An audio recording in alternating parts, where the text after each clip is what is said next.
Hola, bienvenidos al podcast de salud laboral. Mi nombre es Ana y hoy hablaremos de un tema fundamental en nuestro día a día, pero que muchas veces pasa desapercibido, la salud mental en el trabajo.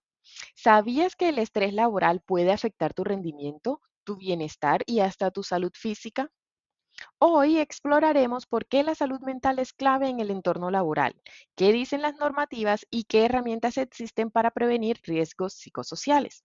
Además, analizaremos un caso real en el que la falta de un diagnóstico adecuado tuvo graves consecuencias en un trabajador. Así que, quédate con nosotros.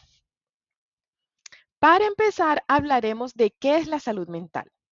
La Organización Mundial de la Salud define la salud mental como un estado de bienestar que nos permite manejar el estrés, desarrollar nuestras habilidades, aprender y trabajar adecuadamente, así como contribuir a nuestra comunidad. Y además menciona que no es solo la ausencia de enfermedades mentales. Esto hace parte de un proceso que cada persona vive de manera diferente. Es un derecho humano y un factor clave para nuestro desarrollo personal y profesional. Cuando no cuidamos nuestra salud mental en el trabajo, pueden aparecer síntomas como el estrés crónico, la ansiedad, la depresión y el agotamiento. Y esto, además de afectar a la persona, impacta también a la productividad y al ambiente laboral. Para comprender mejor la importancia de la salud mental en el trabajo, quiero compartir con ustedes un caso real que refleja cómo una mala evaluación puede tener graves consecuencias. El caso que vamos a hablar el día de hoy es de Juan, un analista financiero de 38 años que trabajaba para una entidad bancaria. Su jornada laboral era exigente. Largas horas frente a la pantalla, alta presión por cumplir metas y un ambiente laboral competitivo. Con el tiempo empezó a experimentar síntomas como insomnio, ansiedad, dificultad para concentrarse y también cambios de humor. Juan estaba preocupado, por lo cual acudió a la consulta médica de su empresa. Sin embargo, el diagnóstico inicial fue estrés pasajero y se le recomendó solo descansar el fin de semana. No se realizaron evaluaciones psicosociales ni se consideraron factores laborales como el exceso de la carga del trabajo ni la presión constante. Con el paso del tiempo, la condición de Juan empeoró. Sus síntomas se agravaron hasta convertirse en un trastorno de ansiedad severo, lo que eventualmente lo llevó a una incapacidad prolongada. Al final, la empresa terminó desvinculándolo y Juan tuvo que someterse a un tratamiento psicológico intensivo.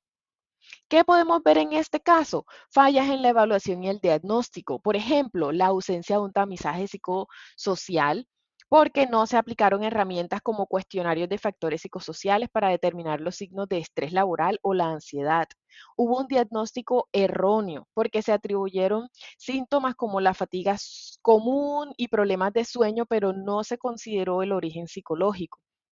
Hubo una falta de intervención temprana, no se ofrecieron estrategias de apoyo, por ejemplo, como el ajuste de la carga laboral, asesoría psicológica o capacitaciones sobre el manejo del estrés.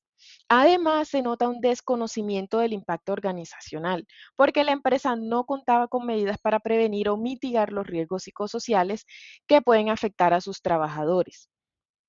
¿Qué consecuencias nos podemos identificar con un diagnóstico erróneo? Que, por ejemplo, para el trabajador, aumento del riesgo de desarrollar trastornos de ansiedad o de depresión, afectando su calidad de vida y su rendimiento laboral. Para la organización hay un incremento en el ausentismo, rotación de personal, disminución de productividad, entre otros. Y para la seguridad y salud ocupacional hay un riesgo de incumplimiento normativo y deficiencias en la gestión de riesgos psicosociales de la empresa. Podemos decir que en este caso se evidencia cómo una evaluación inadecuada puede llevar a diagnósticos erróneos y afectar gravemente la vida de un trabajador. Si se hubiera aplicado correctamente una batería de riesgos psicosociales, se hubieran seguido los protocolos, como por ejemplo los menciona la resolución 2646 del 2008, se habría detectado un problema a tiempo y se habrían tomado medidas para evitar su progresión. Casos como el de Juan son muy comunes y nos muestran la necesidad de tomar en serio la salud mental en el trabajo. Para entender la magnitud del problema, veamos algunos datos. Por ejemplo, en Colombia, la encuesta nacional de condiciones de salud y trabajo han demostrado que 2 de cada 3 trabajadores reportan estar expuestos a factores psicosociales en la última jornada laboral. Y entre el 20 y el 33% de los trabajadores manifiestan sentir altos niveles de estrés en el trabajo. Estos números son alarmantes porque muestran la necesidad de tomar en serio la salud mental en el trabajo. No es solo un problema individual, sino una realidad que afecta a muchas personas. Afortunadamente, podemos decir que la salud mental en el trabajo no es un tema ignorado en la legislación. Existen varias normativas que establecen la responsabilidad de las empresas y de las administradoras de riesgos laborales en este tema. Podemos mencionar la Ley 1616 del 2003, que obliga a las administradoras de riesgos laborales a desarrollar estrategias de prevención y riesgos psicosociales e incluirlos en el sistema de gestión de seguridad y salud en el trabajo. La resolución 2646 del 2008 define cómo deben identificarse y evaluarse los factores de riesgo psicosocial en el trabajo. Y adicionalmente, la resolución 2764 del 2022 adopta la batería de instrumentos para la evaluación de factores de riesgo psicosocial, una herramienta clave para analizar el impacto del estrés en los trabajadores. Esto significa que los empleadores tienen la responsabilidad de evaluar y prevenir estos riesgos, asegurando entornos de trabajo saludables. Ahora, ¿cómo podemos pasar de la teoría a la práctica? Existen varias herramientas y diferentes estrategias que pueden ayudar a mejorar la salud mental de los entornos laborales.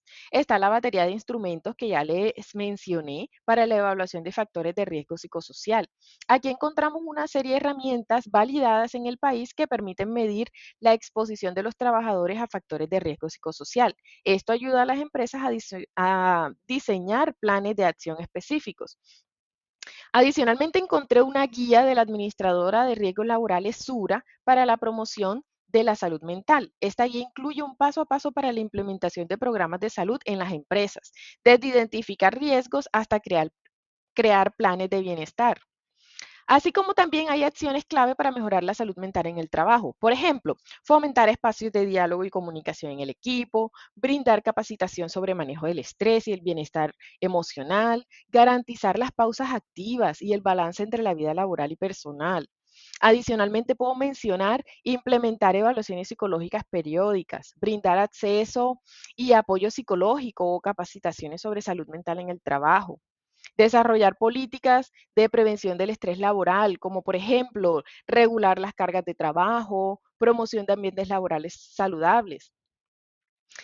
Implementar protocolos de atención temprana con psicólogos ocupacionales o acceso a programas de apoyo emocional, así como también sensibilizar a empleadores y trabajadores sobre la importancia de la salud mental.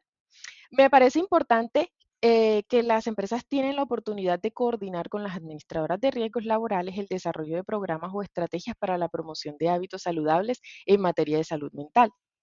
Entonces, como hemos visto, la salud mental en el trabajo no es un lujo, sino una necesidad que afecta nuestro bienestar, la productividad y la sostenibilidad de las empresas. Es responsabilidad de todos, tanto empleadores, trabajadores como administradora de riesgos laborales, asegurar que el trabajo no se convierta en un factor de riesgo para la salud mental. Casos como el de Juan nos muestran la importancia de la evaluación adecuada. No se puede subestimar el impacto de los riesgos psicosociales. Así que los invito a reflexionar. ¿Cómo está tu salud mental en el trabajo? ¿Qué acciones podrías tomar para mejorarla? Bueno, gracias por acompañarnos en este episodio. No olvides compartir esta información y seguirnos para más contenido sobre salud laboral. Nos escuchamos en el próximo episodio.